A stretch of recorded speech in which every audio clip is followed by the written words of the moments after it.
God as a loving Father.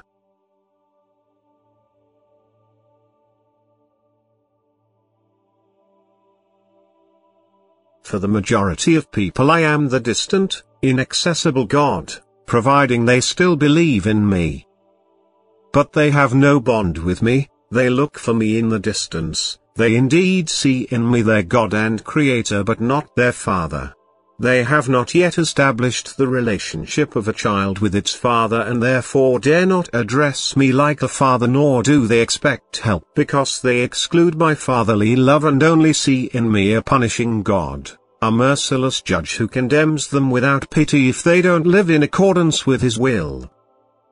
People do not know about my greater than great love for them, or they would approach me trustingly and communicate with me. They don't know that they came forth from my love and that my love belongs to them despite the fact that they became sinful. They are still distant from me and therefore cannot be permeated by my strength either, because then they would have to turn towards me devotedly. Because they would have to seek my presence and muster the will to be accepted by me as my child. And it is difficult to convey this knowledge to them. For I am and will remain an unattainable being for these humans, which stands sky high above humanity and has little or no contact at all with them. They don't believe in a correlation between the Creator with his living creation. They feel and are indeed isolated as long as they don't lift the isolation themselves and try to join me. I, however, want to be the father of my children. I want to be close to people, so close that they will be able to hear me. But this first requires the human being's free will to be in contact with me. The human being, too, must want to approach me. He must abolish the vast distance between us himself by his very will to be in contact with me. And this resolve can awaken in the human being if my love is proclaimed to him time and again, if I am presented to him as a supremely perfect being which is pure love and which wants to give his great love to his living creations in order to make them happy. I must be presented to people as supremely perfect, and perfection includes an abundance of love for my living creations. Only when the human being can believe in my love will his love for me ignite and he will yearn for contact with me. And then he will also feel like my child and long for the Father in order to intimately communicate with him.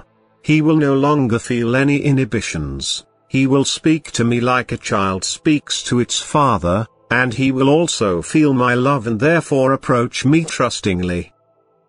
And then I can be present with him, then the vast distance will have been abolished, then the child will also be able to hear my voice because, if it strives towards me, it has become love itself, which causes the unity of the child with the Father.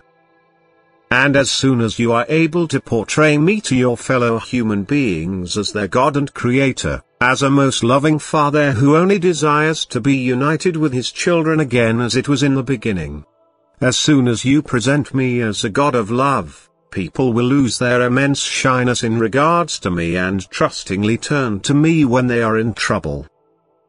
They will receive my help and then try to come ever closer to me, for then they will be seized by my love and gently but steadily be drawn upwards.